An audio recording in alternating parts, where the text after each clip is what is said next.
आप पूछते रहिएगा। पूछते रहिए ना। मानो तुम क्या काम करते हो? हाँ तो मुझे मलयालम मैम समझना तुम्हारा काम ये साइकिल रिपेयर है। नहीं मेरा काम साइकिल नहीं है। हाँ साइकिल मैकेनिक नहीं है। मेरा काम है बिल्डिंग का काम है, सेंटरिंग काम। हाँ अभी तो सिंपली रिपेयरिंग साइकिल। हाँ अभी क्या करा, मुश्किल में गिर गया मैम। मुश्किल है। ओके और कालियर जाना है। कालियर साइकिल दोनों का टायर टूटी हुई है। फ्लैट है। क्या करेगा, उपाय नहीं है। पैदल तो नहीं जा सकते, बहुत दूर है। 7 किलोमीटर हो जाएगा। तुम्हारा घर? मेरा घर आसाम। ना इधर आसाम इधर से इधर पादरापल्ली में रहता। पादरापल्ली 6 किलोमीटर। 6 किलोमीटर। हाँ चिन्ना मुकाबला पे रहता। हाँ मेरा मालिक भी बहुत अच्छा है। हाँ मालिक ने बोला तो आसाम से साइकिल रिपेयर वर्क नहीं आया। आसाम मेरा साइकिल है, नया साइकिल। हाँ साइकिल चलाता है आसाम में। हम लोग क्या करिएगा, हम तो मजदूर आदमी है ना, गाड़ी तो नहीं कर सकते। अच्छा 1 घंटा का ऊपर लग गया। 1 घंटा का ऊपर टायर लगाने। हाँ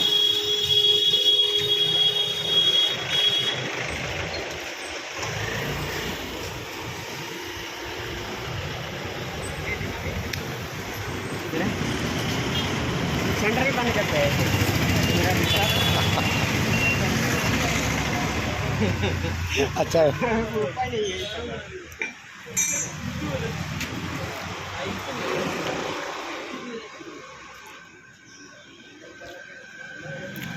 കഴിഞ്ഞ ദിവസം എൻ്റെ സൈക്കിളിൻ്റെ ഫ്രണ്ട് വീല് കണ്ടൊരു കാഴ്ച ചേഞ്ച് ചെയ്യാനായിട്ട് കൊണ്ടുപോയപ്പോൾ കണ്ട കാഴ്ചയാണ്. അപ്പോൾ തുടക്കത്തിൽ നിങ്ങൾ കണ്ടിരിക്കും, പക്ഷേ ഞാൻ കരുതിയതും നിങ്ങൾ കരുതുന്ന പോലെ അദ്ദേഹം സൈക്കിൾ റിപ്പയറുകാരനല്ല. നേരെ മറിച്ച് ആൾ സെൻറ്ററിങ് അതുപോലെ പിന്നെ മേസ്ത്രി ജോലി ചെയ്യുന്ന ഒരാളാണ്. അപ്പോൾ അദ്ദേഹത്തിൻ്റെ ജോലി കഴിഞ്ഞ് വന്നതിന് ശേഷം ഇവിടെ റിപ്പയർ ചെയ്യാൻ കൊടുത്തപ്പോൾ ഇവിടുത്തെ ജോലിക്കാരൻ പോവുകയുള്ളൂ. അപ്പോൾ ആൾക്ക് നാളെ ഈ സൈക്കിളും കൊണ്ട് പോകണം ആളുടെ ജോലിക്ക്. അപ്പോൾ ആൾ തന്നെ മെറ്റീരിയൽ വാങ്ങി, ആൾ തന്നെ സ്പാനറും മറ്റുള്ള സംഭവങ്ങളും ഈ കടയിൽ നിന്ന് വാങ്ങി അത് റിപ്പയർ ചെയ്ത് ഇനി ആൾക്കൊരു 4 കിലോമീറ്റർ കഴിയുന്ന പാതരാട്ടിൽ പോയി രാവിലെ അവിടുന്ന് ഈ സൈക്കിൾ എടുത്തിട്ട് ആൾക്ക് വീണ്ടും ജോലിക്ക് പോകണം.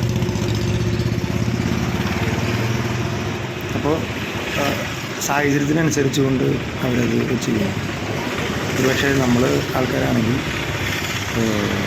സൈക്കിളില്ല അല്ലെങ്കിൽ വണ്ടിയില്ല എന്ന പേര് നമുക്ക് എന്താ വെച്ചാൽ ആദ്യം കേൾക്കാം. ചിലപ്പോൾ നാളെ വരാൻ പറ്റില്ല, ലീവാണ് എന്നുള്ള രീതിയിലാണ് നമ്മൾ നോർമലി പ്രൊജക്റ്റ് ചെയ്യുക. എല്ലാവരും അല്ല, ചില.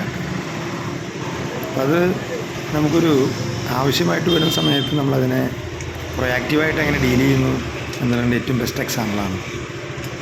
അപ്പോൾ ആൾ തന്നെ എല്ലാ കാര്യങ്ങളും, അതായത് ഇനി ചെയ്തിട്ട് വീട്ടിൽ ചെന്നിട്ട് വേണം അദ്ദേഹത്തിന്, ചിലപ്പോൾ ഫാമിലി കൂടെ ഉണ്ടാകാം, അല്ലെങ്കിൽ ഞാൻ ചോദിച്ചില്ല, അല്ലെങ്കിൽ ആളുടേതായിട്ടുള്ള സ്വന്തം കാര്യങ്ങൾ ആൾക്ക് ചെയ്യാനും രാവിലെ എണീറ്റ് ജോലിക്ക് പോകാൻ ഏകദേശം ഒരു 8 മണിയോട് കൂടി ആൾക്ക് ജോലി സ്ഥലത്ത് എത്തണം.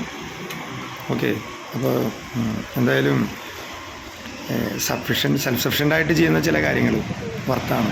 പ്രത്യേകിച്ച് നമ്മളെ വീടുകളിൽ ചില കാര്യങ്ങൾ നമ്മളെപ്പോഴും ആശ്രയിക്കാറുണ്ട് മറ്റുള്ളവരെ. പ്രത്യേകിച്ചും ഒരു ട്യൂബ് ചേഞ്ച് ചെയ്യുക, അല്ലെങ്കിൽ ഒരു ടാപ്പ് മാറ്റുക, അല്ലെങ്കിൽ എന്തെങ്കിലും ഒരു ചെറിയ ലീക്ക് കംപ്ലയിൻ്റ് അത് ഇതാക്കാന്നുള്ളത്.